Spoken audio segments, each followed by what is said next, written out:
Daily நம்ம அப்பா வேற 5 மணிக்கெல்லாம் எழுப்பி விட்டுறாரு இந்த குளிர்ல. அந்த விவசாயத்துல நான் தான் வருதோ தெரியல. இது உனக்கு கொஞ்சத்துல வருவாரு. ஏழ்றான்னு சனி இந்த சேக்கல கூண்டு போய் நார்மலா நீ பாட்டு வருது குளிர்ல ஒதிர்னு நிக்கணும். கேட்டா ₹1 தரலன்னு ₹1 தர மாட்டாரு.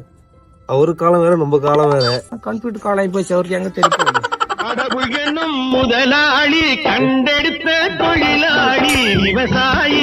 காலையில 2 தருதலை வேற எதுக்கு அனுப்பி விட்டேன். எங்க போய் என்ன ஊர் மேல இருக்குதுன்னு தெரியல. இங்க என்ன பண்ணுக்கிறீங்க 2 பேரும்? பார்த்தா தெரியல என்ன பண்ணுக்கிறீங்கன்னு. காத்தால அண்டை கழிக்கிற வேலைக்கு 2 பேருக்கும் அண்டை கழிச்சுக்க வேணாம். இங்க உட்காந்து குளிர் கஞ்சி நிக்கிறீங்க. ஏய் போயா, உனக்கு ஒரு வேலை இல்ல. அம்மா அண்டை களி கொண்ட களின்னு சேத்துல கால வைக்கும் போது கிட்டு கிட்டு கிட்டு கிட்டுது. நீ அந்த காலத்தால உனக்கு என்ன தெரியும்? நாங்க சேத்துல கால் வச்சாதானே நீங்க சோத்துல கை வைக்க முடியும். இந்த காலத்து பசங்களுக்கு விவசாயத்தோட அருமை எங்கடா தெரியுது. என் பேரணி கூட என் கூட வரான்டா. நீங்க வரீங்களா இல்லையா? உன் பேரண்டியே கூட்டு போ. நாங்கள வர முடியாது. உங்களுக்கு எல்லாம் வாயில சொன்னாலும் பத்தாதே. இருங்கடா வரேன். யோ யோ யோ உங்களுக்கு என்ன ஏத்துச்சுனா? ஓ நான் உனக்கு டேய் பையரா. எப்பா எப்பா இதட வச்சிட்டு தொலைஞ்ச